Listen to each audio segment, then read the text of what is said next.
Hello, my loves. Today we're going to be talking about a topic I've been wanting to talk about for a while, which is destiny swapping. Because this is something that I've seen for a while now. I've been seeing this topic like trending and going around on social media and people talking about their stories with destiny swapping. So I'm just going to cover that topic today. And first and foremost, I just want to thank everybody for tuning in and, supporting my page and listening to me speak or even just making outreach to me and sharing their stories because it's, very much not just going in one ear and out the other. I'm very receptive and very grateful for everybody who has reached out to me and does, speak to me about these topics. And we're going to go ahead and further on with the vibes today and talk about what destiny swapping is. And I'll even talk about a little bit of my own story when it comes to that. But destiny swapping is obviously a satanic or a ritual that involves witchcraft, as most things are nowadays when it comes to that kind of energetic exchange. And that's pretty much what it is an energetic exchange. Um, in order for one to be able to do that, and with destiny swapping, you'll notice it'll never be with just a random stranger. Like you can't just randomly just destiny swap with a stranger. Has to be, or is typically always done by a person that knows you. Even with celebrities, and I'm just gonna use this. I'm using this one as an example because you can look through if you do the research. There was also a TikTok documentary, if I'm not mistaken, or YouTube documentary that was put out with the whole story of um, Selena Gomez and Justin Bieber and Haley Bieber, or Haley Baldwin, and how everyone likes to say that she manifested that man, but that was a full on destiny swap. Okay, when someone destiny swaps with you, they have to be close enough in proximity in order for the ritual to work. What I mean is, this person have to know who you are. They have to be able to touch you, interact with you. They have to be around you in order for this to be something of success, for the ritual to be complete or to be successful. And if you notice in all of those pictures and videos that slowly behind, or always behind Justin Bieber, you can see photos of Haley Bieber like around him.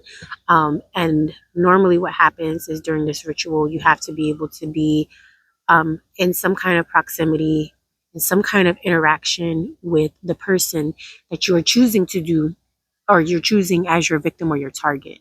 Um, when someone performs this ritual, what they do is um, create a energetic cord. Okay, the cord is what allows the exchange of energy to occur. That's what destiny swapping is. It is an exchange of energy. It is transferring one person's energy over to another person, and they're able to siphon it. I have known people personally, and I have experienced this as well. When someone destiny swaps with you, it's just not some random, stranger or some random person on the internet. Or it's very difficult for it to happen that way. It has to be somebody that is very close to you, which is why in these occurrences, you will normally see it happen with family members. And I've witnessed it where someone wanted someone's husband so bad or whatever the case is, and they were able to perform the destiny swap where one person ended up, the target passed away, and they were able to remarry to that person that they wanted to be with. um or that person gets really sick, or they end up breaking up, or whatever the case is. But slowly but surely, you'll start to notice that this other person that they're siphoning the energy from is basically like gaining some kind of similarities, or whatever the case is. It starts to swap. I've known someone from an instance where they were with they were, friends with someone, and when that person performed the ritual, they were both spiritualists. When that person performed the ritual, the target ended up gaining the health issues and problems of the person that their destinies were being swapped. And the other person started to gain all of the abilities and the spiritual abilities of the other person. And that way they were able to swap. Now, The thing is with destiny swapping, you need to be able to have that cord attached. So when somebody becomes aware, once they know if they're able to energetically remove those cords and undo the ritual, the other person will start to notice because they'll start noticing a disconnection from them to that person.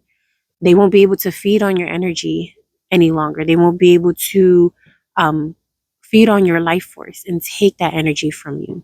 So I do apologize if you're like seeing like little in and out. There's like an ant crawling on the camera right now, but it becomes very difficult once that person undoes the ritual or they're aware because they're able to remove the energetic cord. And that's literally what it is. It's an energetic cord that's siphoning and removing your energy and giving it to the other person. That other person is able to drain your energy and take from you.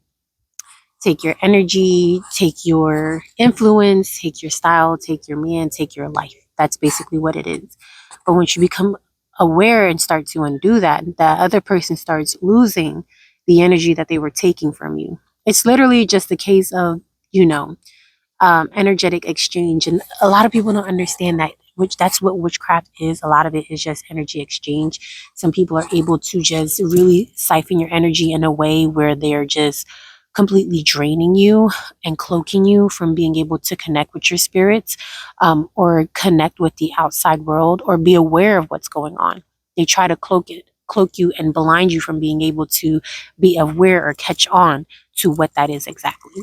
Um, and in my instance, the person was putting very heavy witchcraft on me, and I just kept, the way I became aware is because I noticed that the person would start to not only appear in my dreams all the time, but I was gaining some of their personality traits, or I was gaining some of their health issues. And that's something that you'll start to notice if somebody had some kind of issues going on, whether it was like spiritual wise or whether it was health wise, you'll start to notice that you are basically swapping the energy of that person and they're gaining yours. So if you were somebody who's very healthy, very fit, whatever the case is, you never had these issues, and all of a sudden this person is starting to be healthy and fit and not having any issues, and you are, that is a clear exchange of destiny swap. And people don't understand how easy it is these days for you to just be able to go to a spiritualist and